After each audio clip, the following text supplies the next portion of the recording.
Welcome to Roleplaying History, the podcast where we explore the history of role-playing games. I'm Wayne Davis, and I'll be your guide for today's tour. Episode 50, Spelljammer and Dragonlance. I have to admit that deep dives on Spelljammer and Dragonlance have been on my list of show topics since I began this podcast about a year ago. But the fact that they've both been in the gaming world news over the past couple of weeks made them perfect for this week's show. For those who don't know what's going on, Wizards of the Coast announced a couple of weeks ago that official product will be published for both settings for the 5th edition by the end of 2022. This news has gotten mixed responses from the gaming community, especially within the D&D gaming community. Those who've been fans of the setting are, as you might expect, excited to see their favorite campaign settings getting the official upgrade for 5th edition. Those who didn't care for them have written things along the lines that Wizards should have spent the energy in either upgrading other settings or creating new ones. Those who had no opinion one way or the other have basically been silent, though I have seen a post or two from folks who admit to not knowing either setting or caring about them for that matter, but don't care if people buy them or don't. For me, I see it like this. If Wizards is publishing new content for any game setting, that means there are writers and creator types who, in theory, should be getting some attention for their work. That should also, in theory, be leading to a payday, which, while not in the set for life range, is still important because we've all got bills to pay, you know? Whether I ever choose to purchase the settings and play them or not, their existence doesn't impact me personally in any way, except, of course, to provide me with a couple pages of extra content for today's show. So I'm choosing to say, live and let live. That being said, there is one part of the announcement that does bother me a bit, and that's the report that neither Tracy Hickman and Margaret Weiss, who are the creators of Dragonlance, or Jeff Grubb, who is the creator of Spelljammer, have had any involvement in these new books. While I understand the concept of new minds, fresh ideas, I also believe that Wizards could have, at least as a courtesy, offered the creators of these settings the chance to be involved. If they couldn't agree on money, or if they had a difference of opinion on how the settings should work in the new edition, then that would be a completely different thing. But to not even offer them a chance to be involved? Now, I admit I haven't read anything that says they were denied a chance to be involved. I do need to note that Tracy Hickman and Margaret Weiss will have a new trilogy of books coming out. We'll talk about that in a minute. But insofar as being involved with the actual D&D setting material, I've heard no. Now, I do have to admit, every so-called journalist out there has their own position on any given topic. However, I do also need to point that neither Hickman, Weiss, or Grubb have released anything to contradict what's been written so far, so we're going to have to wait and see where things go from here. Okay, with the recent developments discussed, let's get into the history of these two systems. And I need to note that I will be providing information on the 5th edition books coming out during the individual deep dives, so whatever info I've been able to dig up on them will be there. With that, let's crank up the tour bus and head for our first stop, Spelljammer. The Spelljammer setting was, as I mentioned a minute ago, designed by Jeff Grubb and released by TSR in November of 1989. It was designed for the 2nd edition of AD&D, and its goal was to bring the rules of AD&D into space, though admittedly a fantasy space setting instead of the more science-based settings of other games. Spelljammer was also a part of the movement at TSR to design multiple new settings, the rest of which we'll discuss further in a future episode. Spelljammer, AD&D Adventures in Space was the first official release. It was a boxed set, as most of the first releases for new campaign settings were at the time, and provided all the rules a DM would need to run an AD&D game in space. I'll get more into the specifics of the setting in a bit, but there's another really cool thing about Spelljammer that you'll want to hang around to hear. It's coming up. This was followed in 1990 with Lost Ships, Realm Space in 1991, and the Astromundi Cluster in 1993. All three of those entries were boxed sets, though boxes weren't the only published items for the setting. Over the course of 2nd edition, a total of 20 books were published in the line, and that number includes 2 separate monstrous compendium appendixes which were published in 1990 and 1991. While sales of the Spelljammer line weren't as high as the Forgotten Realms or even Dragonlance, the line did sell well enough to remain in print in some form until shortly before the sale of TSR to Wizards of the Coast in 1997. TSR chose to shut the line down just before the sale was finalized. However, the legacy of Spelljammer would live on. While Forgotten Realms got all the glory when 3rd edition was released in 2000, by 2002 a number of Spelljammer fans were wondering when or if they'd get to see their favorite setting in an official product. The answer was yes, but sort of. In May of 2002, Dungeon Magazine issue number 92 had an article titled Spelljammer, Shadow of the Spider Moon. That article provided 3rd edition rules for firearms, spelljamming, and skills, feats, and prestige classes comparative to the Spelljammer setting. However, rather than update classic Spelljammer monsters like the Neogi and Gif, creatures from the monster manual such as Drow were used. Insofar as a full-fledged book, fans would have to wait until 2005. In May of that year, Wizards of the Coast released the supplement Lords of Madness. While not an official Spelljammer book, it did update the Neogi to the 3.5 edition rules, give a sample map of a crashed spelljamming vehicle, and provided more information on the Neogi than had been published in more than a decade. It should also be noted that the development of the open game license, which we discussed in detail in a previous episode that's available in the archives, non-Wizards material had the opportunity to make its way to the market. While it seems that nobody published Spelljammer materials at that time, a number of fans of the system took to the internet to post their own homebrewed updates of Spelljammer to first 3rd edition and then later to 3.5. For the record, this also happened for 4th edition, and I'd bet it's been happening for 5th edition as well. If you're curious, drop it into a Google search and make your way down the rabbit hole that is the internet. Now, I got a bit ahead of myself there, so let's back up a step and discuss Spelljammer's presence in 4th edition.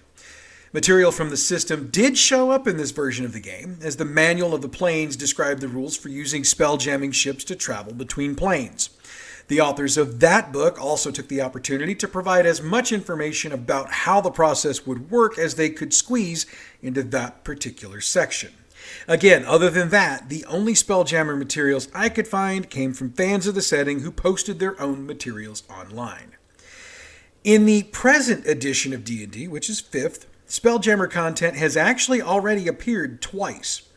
The first appearance was in the 2018 adventure Waterdeep Dungeon of the Mad Mage. In that adventure, there's a spelljamming ship and its illithid captain on the 19th level of the dungeon that appear to be stranded there. Emphasis, by the way, on appear. Appearance number 2 was in October of 2021 when the PDF Travelers of the Multiverse was released as part of the Unearthed Arcana public playtest series. Of note, there were 4 player races, the Autognome, Gif, Hadazi, and Plasmoid, that were very closely tied to the Spelljammer setting. And for the record, that was 4 of the 6 provided races. That ratio caused several gaming publications to theorize that the playtest was probably leading to a Spelljammer reboot. And while at the time there was a lot of gamers laughing at those reports, they actually turned out to be true. As I mentioned at the top of the show, just a couple of weeks ago, Wizards of the Coast officially announced a new boxed set, which they've titled Spelljammer Adventures in Space. It's set for an August 16th, 2022 release date, and will have 3 64-page hardcover books. Astral Adventurer's Guide, which is basically a Dungeon Master's Guide for Spelljammer. Boo's Astral Menagerie, which is essentially a monster manual for Spelljammer. And Light of Zalrixis, which is an adventure module. The box will also include a DM screen, which isn't a shocker to me, as Wizards tends to release new DM screens for most all major releases, including some of their adventure modules. One other note on this new release. There will be a prequel adventure, Spelljammer Academy, released for free on Wizards of the Coast's website and on D&D Beyond in July of 2022. For the record, I'm seeing that all of the major online retailers are already accepting pre-orders for the new box. Of course, since we always promote utilizing your friendly local neighborhood game store, I would suggest you head in there as soon as you can and ask about doing a pre-order of the box for yourself. Let me drive off into the weeds for a second and explain why you should pre-order from your local game shop right now. Most game shops order a set number of books or box sets of new materials based on metrics from previous sales, combined with what they believe the interest will be in any new game and the amount of product their distributors will allow them to order. What that means for our purposes is this. You could wait until August 16th to head into the store and try to buy a box set.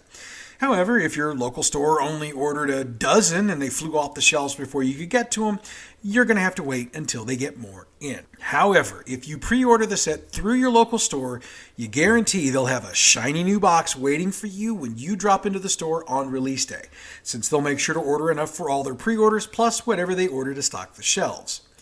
One more thought on this before we get back on topic. I can't speak for your local game shop on this, even though I just kind of did. I do know that the local shops that I frequent can and will allow patrons to place pre-orders for pretty much anything they'll carry with either a partial payment or a full payment up front. However, your local shop may have its own policy, which is why I strongly suggest that if you haven't done it already, you need to drop in there soon and ask them about their policy. Again, support your local shop whenever you can, folks. Okay, before we dive into the specifics of the settings, I wanted to look into some of the other Spelljammer-related materials that have appeared on the market over the years. Between September of 1990 and November of 1991, DC Comics published 15 comics that were set in the Spelljammer universe. The creative team for these titles were Barbara Kessel, Michael Collins, and Dan Panosian. TSR, as was its style at the time, also published 6 novels set in that universe. Called the Cloakmaster Cycle, the books followed the story of Teldin Moore and his quest with his powerful and cursed magical cloak. The titles in the series are Beyond the Moons, written by David Cook and released in July of 1991, Into the Void by Nigel Findlay, which dropped in October 1991, The Maelstrom's Eye by Roger E. Moore, released in May of 1992, The Radiant Dragon by Elaine Cunningham, came out in November of 92, The Broken Sphere, written by Nigel Findlay, dropped in May of 93, and The Ultimate Helm by Russ T. Howard, September of 1993. There was also an official computer game set in the universe called Spelljammer Pirates of Realmspace. It was published by SSI and released in 1992. However, in 2002, there was a little something called the Arcane Space Tile Set, created and released for the game Neverwinter Nights. It was developed by a team of freelance game modifier developers and included a ton of Spelljammer setting materials for use in the very popular game. And since we're talking about the resurrection of the setting, I would be remiss if I didn't note that there's a brand new live play streaming series using the Spelljammer setting. Called Legends of the Multiverse, it began streaming on the official Dungeons & Dragons channels on April 27th, 2022, and has a host of names you might recognize, like Deborah Ann Wall, B. Dave Walters, Gina Darling, Megan Kenrick, and Todd Kenrick. The show also promises a stellar roster of guest stars, but I'll let you head over to their official channel to find out who some of them are going to be. So if you want a taste of what the books are going to look like, sounds like this show is going to be the pretty good place to start. All right, so we need to do one more thing before we break down the setting, and that's look at reviews. I got to admit, I was shocked to see the reviews. I mean, even though I knew going into my research that the setting wasn't necessarily the most popular of the D&D settings over the years, yeah, these were extra. In January of 1990, James Wallace gave his opinion of the game in issue 12 of Games International. Writing about Spelljammer, AD&D Adventures in Space, he focused on what he saw as inconsistencies in the combat rules. He said, quote, "The cumulative effect of these inconsistencies is to make space combat unplayable," end quote. Later, he would say that the background was, quote, "imaginative and consistent, but unfortunately there is little of it," end quote. Overall, he gave the setting 2 out of 5 and said this, quote, "Spelljammer may score well physically, but fails mentally. Scavenging AD&D players who enjoy stripping tasty ideas from the carcasses of dying games might find it of interest, but I cannot recommend it to anyone else," end quote. Over time, however, opinions about the game changed. In October of 2021, Alexander Soa wrote for CBR advocating for the release of a Spelljammer setting for 5th edition. He said, quote, "Players have been asking for Spelljammer to be introduced to 5e since the release of the first setting sourcebook. Wizards tossed him a bone with the Dream of the Blue Veil spell added to Tasha's Cauldron of Everything, but it's not a replacement for the niche Spelljammer previously filled," end quote. Spelljammer was also listed at number 3 on the Gamer's 2022 list of the 8 best Dungeons & Dragons settings ever. So, I guess the old saying, absence makes the heart grow fonder, is true. at least in the case of Spelljammer. Okay, so with all the other background covered, let's take a look at the setting itself. After all, we need to understand what was so different about Spelljammer that makes it so special to those who swear by it. The entire idea behind Spelljammer was, as I mentioned at the top of the show, to bring some sci-fi to your AD&D world, though I noted that the sci-fi was way more fantastic fiction than science fiction. Jeff Grubb designed an entire system of fantasy astrophysics for the game and based a lot of it on the concept of crystal spheres. A crystal sphere is a giant spherical shell that contains an entire planetary system. While the actual size of the spheres differs, what is consistent is that the size of the sphere is roughly twice the diameter of the planet that is the farthest from the sun or planet at the center of the sphere. Whew. Let's try an example. If our solar system was in a crystal sphere, its diameter would be double the size of Pluto's orbit. There you go. Sorry, science folks, I'm considering Pluto a planet for my example. Anyway, if you know that orbit size, you know that that would be one hell of a large sphere. Each of these spheres have what are known as portals in them, and those allow spell-jamming ships and wild space creatures to pass through to either enter or exit the sphere. Oh, and you're probably going to need magic to locate and open or close a portal. Just a warning. A spell-jamming ship is controlled by a spell-jamming helm. The setting books themselves get into the magical inner workings that explain why a spell-jamming helm works. But the basics of one is that any spellcaster can sit on one and operate the ship. It should also be noted that the rules, along with a large number of players over the years, have pointed out that some magics don't work as well in this setting as they do in other settings. In other words, that really cool spell your caster uses on a regular basis might fizzle out on them the first time they try to cast it in space. Or it might be way more powerful than it would usually be. Either way, it can lead to a, well, that sucks moment. The setting as a whole gets its name from the Spelljammer, which is a legendary ship that looks like a manta ray. It also has an entire city on its back. The legends of the ship are known by just about everyone, but the number of folks who've ever actually seen it are very few. It is also where the names for pretty much everything related to spelljamming come from. One more interesting point for the Spelljammer setting is this. Most of the other settings in the AD&D line are encased in crystal spheres. This was the cool thing I wanted you to hang around for.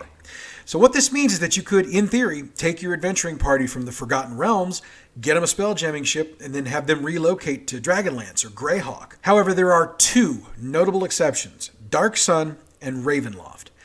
It's been noted, however, that there's not a solid reason for Dark Sun not being in a crystal sphere, so if you wanted to connect it using Spelljammer, you most certainly could.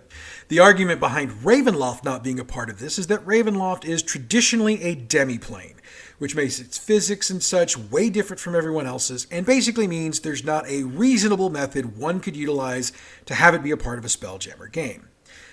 I think it goes without saying, which means I'm going to say it anyway, that if you try to apply real-world science properties to Spelljammer, you're going to take all of the fun out of it. After all, as I mentioned a moment ago, it's got physics all its own, and they definitely don't correspond to the real world. But if you're looking for a way to take your barbarian, cleric, sorcerer, and bard to space, this will probably be the setting for you to try. Next up on our tour is the setting I'd bet good money most of you have at least heard of, if not either played in or read one of the numerous books written in it. Dragonlance. The story of the creation of this legendary title begins well before its actual publication. The husband and wife team of Tracy and Laura Hickman had been collaborating on self-published adventure modules such as Rahasya, which was released in 1979, and Pharaoh, which came out in 1980. In 1982, Tracy was unemployed, but TSR had seen promise in him due to the strength of a number of adventure modules he'd submitted to them. That strength led to TSR bringing him on board, and he'd write the Ravenloft module in 1983. However, as the Hickmans drove from Utah to Wisconsin to take this new job, they developed a setting idea of their own. It was actually two ideas that they eventually tied together. An entire world that could be used to support a storyline, and a world dominated by dragons. TSR loved this new idea because even though the game was called Dungeons & Dragons, they felt they had way too many dungeons and not nearly enough dragons at that time. Tracy's initial proposal was for 12 different adventure modules, each module featuring a different dragon. Lofty as that thought was, Harold Johnson, another TSR employee, suggested that Tracy reach out to other members of the TSR staff for ideas and support. He did, and Jeff Grubb, Larry Elmore, Roger Moore, Doug Niles, and Michael Williams were among the staff who collaborated with Tracy as he further developed the Hickman's grand setting. At this same time, Margaret Weiss was also working for TSR, though her job was to write and edit endless quest books for the company. It wouldn't be her job for a whole lot longer, but we're kind of getting ahead of ourselves. It didn't take too long for Tracy's project to get the official green light, as well as a cover name. Called Project Overlord, TSR decided this new setting would be an entire franchise with modules, board games, lead miniatures, novels, the whole shooting match, which was kind of a completely new idea for TSR at the time. For the record, it was the development team who had proposed the idea of novels, and TSR decided to hire a writer for the books. Weiss was shifted over to the novel side of Project Overlord, but her job was to be the editor and work with Tracy to shepherd the hired writer through the process. However, they quickly decided they didn't really like what the hired author was producing and decided on their own that they should be the ones writing the book. Which from Hickman's perspective makes sense, since he and his wife were the ones who came up with the idea in the first place.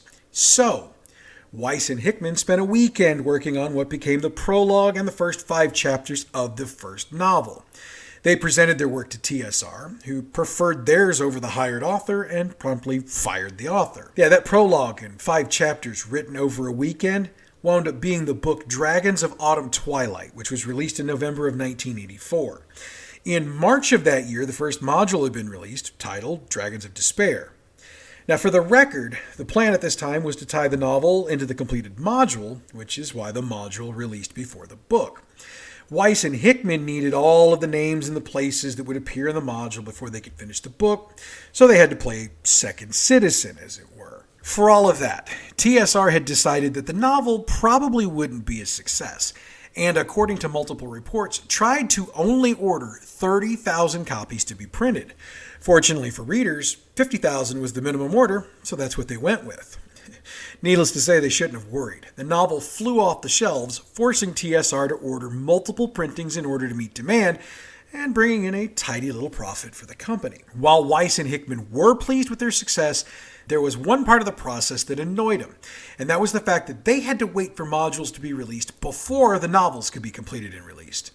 To them, it made the novels feel like a retread of the modules. So they convinced TSR to reverse the process moving forward. The novels would be released, then the modules were written and released. That way the modules would support the novels instead of the other way around. It also didn't take long for Dragonlance to become truly its own brand, with calendars, computer games, books of artwork, and other products being developed, in addition to the modules and novels. As the 1980s chugged along, Dragonlance continued to ride high, selling big numbers of novels and more than enough modules to continue to justify their budgets. According to several published reports, however, Weiss and Hickman were again unhappy. They believed they were underappreciated. After all, their novels had changed the game for TSR, both figuratively and literally. With all of that, they felt like they just weren't being treated like they should be. Which is not to say they wanted the world, just a portion of that world that equaled the efforts that they'd put out. The breaking point at the time was when TSR turned down their Dark Sword series of novels. Undaunted, they went to Bantam Books, who saw the opportunity before them and made what has been reported as a more than generous offer to publish their work. And no, it was not a Dragonlance line, just so we're clear on that. This, of course, led to Weiss and Hickman leaving TSR. They would return, however, in 1995, writing Dragons of Summer Flame. At the time, they believed this would be the final Dragonlance novel, since their relationship with TSR was, at best, rocky. There was something else as well, but we need to back up a few years to understand it. So, by looking at the publication year for the first module and novel, 1984, we know that Dragonlance was part of the first edition of AD&D.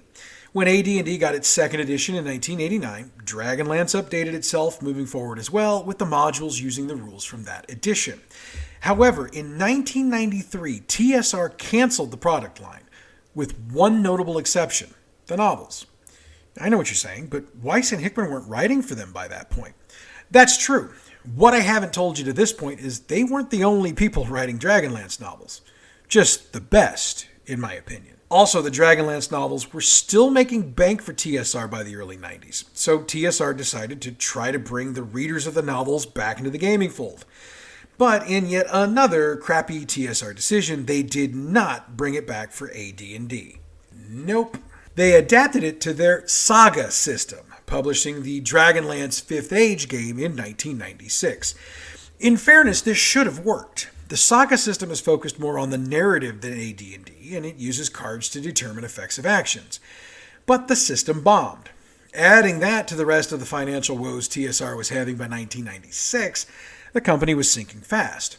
That would be another reason why Weiss and Hickman figured they'd written their last Dragonlance novel. Fortunately for them, and for us, frankly, Wizards of the Coast bought TSR in 1997. Weiss and Hickman decided to reach out to the new boss and hope they weren't the same as the old boss.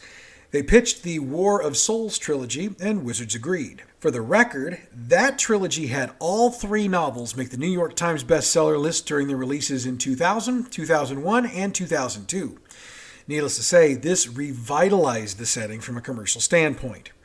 It also didn't hurt that by 1998, the original Dragonlance trilogy that they'd written had sold over 3 million copies worldwide and spawned a ton of sequels, which, as I mentioned a moment ago, weren't necessarily written by Weiss and Hickman. As we've discussed on more than one occasion, D&D got its 3rd edition in 2000. Wizards of the Coast made it a point to announce shortly after this release that Dragonlance would not be supported as a campaign setting for this new edition. What they did allow, though, was for the fans to support the setting through what was known initially as the Dragonlance L mailing list. The idea was that the mailing list would work on updates to the setting, and the group, which eventually changed its name to the Whitestone Council, would post all the updates on the Dragonlance Nexus website.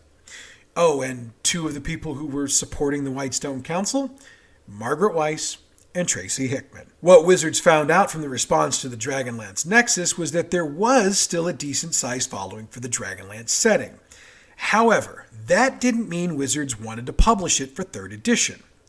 Margaret Weiss had a solution to this, and Wizards licensed the right to the setting to her company, Sovereign Press, in 2002.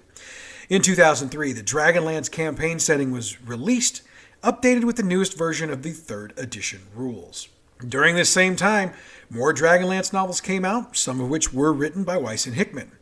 In 2007, Sovereign Press's license was not renewed, and the new version of Dragonlance ceased to be officially supported. Again, I say officially because ever since the internet broke big, everything can be supported. It just takes a group of fans to do it online. In 2008, the 4th edition of D&D was released, and again, it did not spawn any official Dragonlance setting materials. So let's fast forward to 2020. In October of that year, Weiss and Hickman filed a lawsuit against Wizards of the Coast for allegedly breaching a contract the two had signed for a new trilogy of Dragonlance books. After a whole lot of online speculation from numerous sites, Weiss and Hickman agreed to voluntarily dismiss without prejudice their suit in December of 2020, which led most sources to believe that some sort of arrangement between Weiss, Hickman, and Wizards of the Coast had taken place. This was confirmed when the agent for Weiss and Hickman reported a few weeks after that dismissal that the deal for a new trilogy of Dragonlance novels was in place, and the books would come out soon. For the record, soon in this case means that the first novel in the new trilogy is expected in August of 2022. Speaking of 2022, let's look at March. Wizards released a PDF called Heroes of Krynn as a part of the Unearthed Arcana public playtest series for 5th edition of D&D, and much like with Spelljammer, numerous internet sites interpreted this to mean that the Dragonlance setting would be returning to D&D in some shape or form. In April, at the same time the Spelljammer announcement was made, it was announced that a new Dragonlance Adventure module will be released in December of 2022.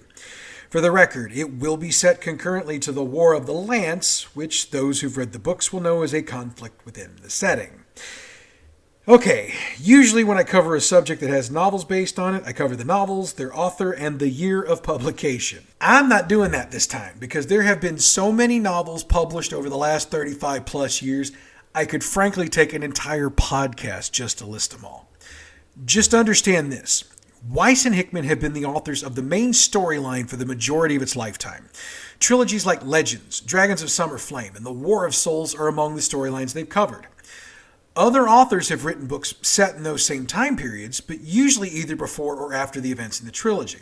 But the main storyline has almost always been Weiss and Hickman. 8 different computer games were released in the Dragonlance setting. They are Heroes of the Lance in 1988, Dragons of the Flame and War of the Lance in 1989, Champions of Krynn and Dragonstrike in 1990, Death Knights of Krynn and Shadow Sorcerer in 1991, and The Dark Queen of Krynn in 1992. In addition, Dragonlance has been an inspiration to numerous musicians over the years, including a number of German metal bands. I have no idea what it is with German metal bands and tabletop role-playing games, but you know what? Inspiration comes from all sources, so rock on.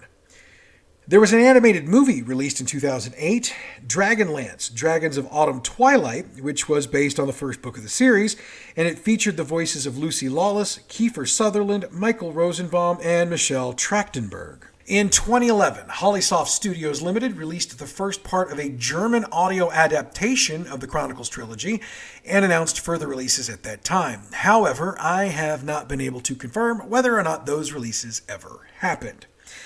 And finally, let's look at comic books. In 1988, TSR and DC Comics teamed up for the Dragonlance series. Wizards of the Coast has also teamed up with Devil's Due Publishing for a few series as well.